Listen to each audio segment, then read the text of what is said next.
பிரைஸ்லான் கர்த்தருக்கு ஸ்தோத்திரம் உண்டாவதாக. இந்த காலை வேளையிலும் கூட தேவனை துதிப்போம், வேதத்தை தியானிப்போம். நம்ம இந்த 3வது பாகம் பொறாமையின் தீ இல்லையா, 3வது பார்த்து பார்ப்போம். எல்லாருக்கும் பொறாமை உண்டு. உலகத்தில் மனுஷனுக்கு மனுஷன் பொறாமை இல்லாமல் ஒரு மனுஷன் கூட கிடையாது. எல்லா மனுஷனுக்கும் பொறாமை உண்டு. ஏன் பொறாமை வருதுன்னா, ஒருத்தங்க நல்லா இருந்தால் நம்மளை விட அதிகமாக ஒரு பொசிஷன், நம்மளை விட அதிகமாக பணத்துலேயோ பொருளாதாரத்துலேயோ ஐஸ்வர்யத்துலேயோ அப்புறம் நல்ல ஒரு இதுவாக இருந்தாங்கன்னா அவங்கள கண்டு நமக்கு என்ன வரும்? பொறாமை வரும். பொறாமைக்கு காரணம் என்னன்னா, இதெல்லாம் தான். அவங்க நல்லா இருக்கிறாங்களே, நமக்கு இது இல்லையே என்ற ஒரு ஏக்கம். நமக்கு இல்லையேன்ற ஏக்கம் போய் அது பொறாமையாக மாறிடும் இல்லையா? அதுக்கப்புறம் பொறாமையின் தீயாக மாறிடும். பயங்கரமாக இருக்கும், உக்கிரமாக இருக்கும். அந்த மாதிரி ஆகிடும். அதில் ஒரு சிலர் நம்ம பார்த்தோம். யோசேப்பை பார்த்தோம், யாக்கோபை பார்த்தோம், அடுத்தது சவுலை பார்த்தோம்.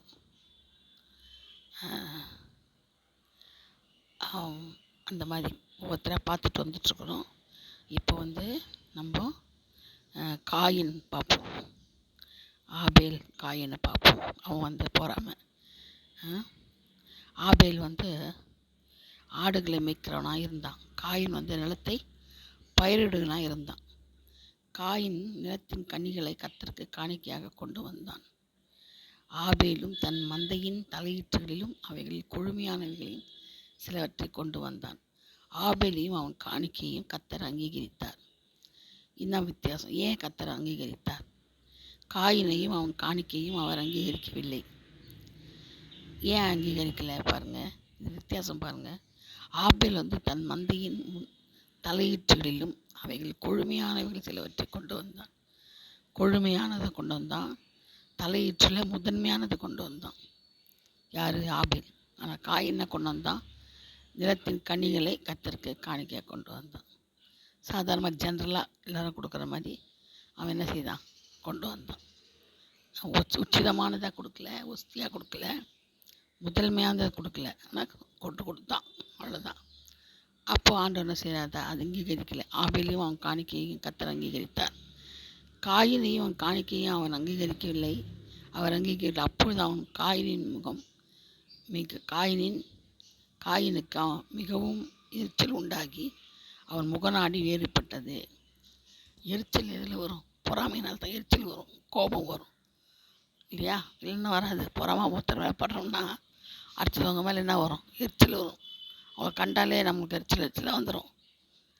என்னடா இதுன்னு அதிகமாகும் போது, பொறாமை அதிகமாகும் போது அதே மாதிரி தான் காயினுக்கும் ஆச்சு. ஆபேலில் காணும்போது முகநாடியை வேறுபட்டுட்டான், முகமே பட்டு போச்சு. அப்போது கர்த்தர் காயினை நோக்கி, உனக்கே எரிச்சல் உண்டாயிற்று, உன் முகநாடி ஏன் வேறுபட்டதுன்னு கேட்குறாரு. பாருங்கள், அந்த செகண்ட்ஸில் ஆண்டவர் அதை கேட்குறாரு, தெரிஞ்சுக்கிட்டார். பாருங்கள், நீ நன்மை செய்தால் உன் மேன்மை இல்லையோ, நீ நன்மை செய்யாதிருந்தால் பாவம் வாசற்படியில் படுத்திருக்கும், அவன் ஆசை உன்னை பற்றி கொண்டிருக்கும், நீ அவனை ஆண்டு கொள்வாய் என்றார். பாருங்க, அவனுக்கு சொல்கிறார், நன்மை செய்யக்கூடாதா? நீ நன்மை செய்ய ஏன் பண்ணுறேன்னு சொல்லி கேட்குறாரு. காயின் தன் சகோதரன் ஆபேலோட பேசினார். அவள் வயல்வெளியில் இருக்கும் சமயத்தில் காயின் தன் சகோதரனாக ஆபேலுக்கு விரோதமாக எழும்பி அவனை கொலை செய்தான். பார்த்தீங்களா? பொறாமை எங்கே போய் முடிஞ்சுது? எரிச்சல் எங்கே போய் முடிஞ்சுது? அவனுடைய கோபம் எங்கே போய் முடிஞ்சுது? கொலை சரியா அளவுக்கு முடிஞ்சுது. கொலைக்காரன் ஆயிட்டான், கொலை செய்தான். கர்த்தர் காயினை நோக்கி, உன் சகோதரனாக ஆபேல் எங்கேன்னு கேட்டார். அவன் பாருங்கள், கொலை செய்த உடனே ஆண்டவர் பூமியில் அவர் கண்கள் உலாவி வருது இல்லையா? அதனால தான் என்ன பண்ணுறாரு, எங்கே காயினை உங்கள் சகோதரன் ஆபேல் எங்கேன்னு கேட்குறாரு. அதற்கு அவன் அறியேன், என் சகோதரனுக்கு நான் காவல் இல்லைன்னு கேட்குறான். பாருங்க, எவ்வளோ துணிச்சலான கேள்வி. என் சகோதரனுக்கு நான் காவல் இல்லையான்னு கேட்குறான். ஆண்டோட்டே எதிர்த்து பேசுகிறான் பாருங்கள். அதற்கு அவர், என்ன செய்தாய்? உன் சகோதரன் ரத்தத்தின் சத்தம் பூமியிலிருந்து என்னை நோக்கி கூப்பிடுகிறது. பார்த்தீங்களா? ஆண்டவர் எப்போ ஏற்பட்டவர்னு? அவன் சகோதரனுடைய ரத்தத்தின் சத்தம், அவனுடைய சகோதர ரத்தத்தின் சத்தம். பார்த்தீங்களா? ரத்தம் என்ன செய்வான்? சத்தம் போடுது. ரத்தத்தின் சத்தம் பூமியிலிருந்து என்னை நோக்கி கூப்பிடுகிறது. அப்போது எத்தனை பேர் கொலையாகிறாங்க, எத்தனை பேர் கொல்லப்படுறாங்க, எத்தனை பேர் சாகுறாங்க. அவங்களுக்கெல்லாம் ரத்தமெல்லாம் எங்கே போகுது? ஆண்டவர் நோக்கி கூப்பிடுது. ரத்தம் ஆண்டவர் நோக்கி கூப்பிடுது. நியாயமாக இறந்து போனவங்க ரத்தம், நியாயமாக கொலை செய்யப்பட்டவங்க ரத்தம். அநியாயத்துக்கு கொலை செய்கிறாங்க இல்லையா? கொலை செஞ்சு போட்டுருவாங்க. காரணம் இது மாதிரி பொறாமையினால, எரிச்சல்னால என்ன செய்வாங்க? ஆள் வச்சு கொன்றுருவாங்க. அவங்க ரத்தமெல்லாம் என்ன செய்யுது? பூமியிலேருந்து ஆண்டவர்கிட்ட கேட்குது. அவர் சத்தம் கேட்குது. அவர் சொல்றாரு, என்ன செய்தாய்? உன் சகோதர ரத்தத்தின் சத்தம் பூமியிலிருந்து நோக்கி கூப்பிடுகிறது. இப்போது உன் சகோதர ரத்தத்தை உன் கையில் வாங்கி கொள்ள தன் வாயை திறந்த இந்த பூமியில் நீ சபிக்கப்பட்டிருப்பா என்றார். சுத்தமாக சபிச்சிட்டார். நீ ஒன்றுமே பண்ண முடியாது. பூமியில் நீ என்ன பண்ணிப்ப? சபிக்கப்பட்டிருப்பேன். அப்போ காரணம் என்னங்க? நமக்கு என்ன கிடைக்கும்? நம்ம பொறாமப்பட்டோம்னா நமக்கு என்ன கிடைக்குது? பூமியில் சாபம் தான் கிடைக்கும். எரிச்சல், கோபம், இதுக்கெல்லாம் சேர்த்து நமக்கு என்ன கிடைக்கும்? சாபம் தான் கிடைக்கும். அதனால் நம்ம என்ன பண்ணக்கூடாது? பொறாமப்படக்கூடாது. அப்போ தான் ஆண்டவர் சௌரத்தத்தையும் கையில் வாங்கி கொள்ள பூமி திறந்த வாயை திறந்த இந்த பூமியில் நீ சவிக்கப்பட்டிருப்பாய். நிலத்தை பயிடும்போது அது தன் பலனை நீ உனக்கு கூடாது. நீ பூமியில் நிலையற்று அலைக்கிறவனாக இருப்பாய். பாருங்கள் எவ்வளோ பெரிய சாபம். நிலமும் கண்ணி கொடுக்காது, பயிர் கொடுக்காது. பூமியில் நிலையற்று அலைந்து கொண்டிருப்பான்.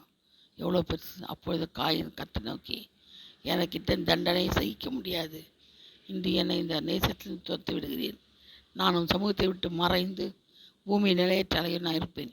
என்னை கண்டுபிடிக்கிறவன் எவனும் என்னை கொன்று போடுவானே என்றான். பார்த்தீங்களா? அவனை யாரை கண்டுபிடிச்சானோ செய்வானா? கொண்டு போட்டுருவானா? அப்போது கர்த்தரை நோக்கி, காயினை கொள்ளுகிற எவன் மேல் 7 பழி சுமரம் என்று சொல்லி, காயினை கண்டுபிடிக்கிற எவனும் அவனை கொண்டு போடாதபடி கர்த்தர் அவன் மேல் ஒரு அடையாளத்தை போட்டார். என்ன செஞ்சாராம்? அடையாளத்தை போட்டாராம். போனால் போதுன்ட்டு. ஏன்னா அவன் தப்பு செஞ்சிட்டான். ஆனால் என்ன செய்கிறான்? தண்டனையை சகிக்கிறான். அது மட்டும் இல்லை, அவன் என்ன செய்கிறான்? மன்னிப்பு கேட்குறான். என்ன செய்யுதுன்னு. அதனால் என்ன செய்கிறாரு? ஆண்டவர் அவனை அந்த இதை கொஞ்சம் மாற்றி என்ன செய்கிறாரு? காயினை கொள்ளுகிற எவன் மேலும் 7 பழி சுமருன்ட்டு மாற்றி போடுறாரு. ஆனால் அவனுக்கு என்ன உண்டு? தண்டனை உண்டு. அவனுக்கு கொண்டு தான் போடுவாங்க. பூமியில் நேற்று தான் அலைவான். போட்டது தான். ஆனால் ஒரு அடையாளத்தை போடுறாரு. போனால் போதும். பார்த்துக்கோங்க ஆண்டோடைய தண்டனை எவ்வளோ பெருசுன்னு. நம்ம பொறாமையோ, விரோதங்களோ, கலகமோ, எரிச்சலோ நம்ம படக்கூடாது. யார் மேலேயும் படக்கூடாது.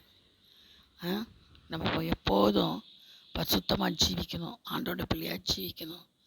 கழிவணும். அனுதினமும் நம்மளை சுத்திகரிக்கணும். அதுதான் முக்கியமானது. நம்ம மாம்சம் பொறாமை வராது இருக்காது, எரிச்சல் வராது இருக்காது, கோபம் வராது இருக்காது. மாம்சத்தினால நம்ம இருக்கணும். ஆனால் நம்ம என்ன செய்கிறோம்? அதை என்ன செய்யணும்? டெய்லியும் ஆண்டோட்ட ஜீவிச்சு கழுவிடணும். மன்னிங்கப்பா, மன்னிங்க, நான் அறியாமல் செய்கிற குற்றங்களை மன்னிங்க அப்படின்னு சொல்லி ஆண்டு பாதத்தில் விழுந்து கழுவணும். சுத்திகரிக்கும் போது கர்த்தர் நம்மளை விடுவிக்கிறார். சரிங்களா? நம்ம கரைத்திரையற்று பரிசுத்தமுள்ளவங்களாய் ஜீவிக்கணும். பொறாமையின் தீ நம்மளுக்கு வரக்கூடாது. இந்த 3ஆம் பாகத்தை கர்த்தர் ஆசீர்வதிப்பார். இன்னும் நிறைய காரியங்கள் இருக்குது. வேதத்தின்படி பார்த்தோம்னா இன்னும் நிறைய இருக்குது. நம்ம அதெல்லாம் படித்து வேதத்தை தியானம் பண்ணி அனுதினமும் வேதத்தை படிக்கணும். காலையில் தானியேல் பாருங்கள், 5 வேளை ஆண்டவர் தொழுது கொண்டான். நம்ம 5 வேளை தொழுகிறோமோ 3 வேளை தொழுகிறோமோ அது பிரச்சனை இல்லை. ஆனால் தியானிக்கணும். வேதத்தை தியானித்து அப்படி வழியில் நம்ம நடக்கணும். அப்போ தான் பரலோகம் போக முடியும். கர்த்தர் தாம் இந்த வார்த்தைகளை ஆசீர்வதிப்பாராக, பாதுகாப்பாராக. Praise the Lord. God bless you all. Thank you.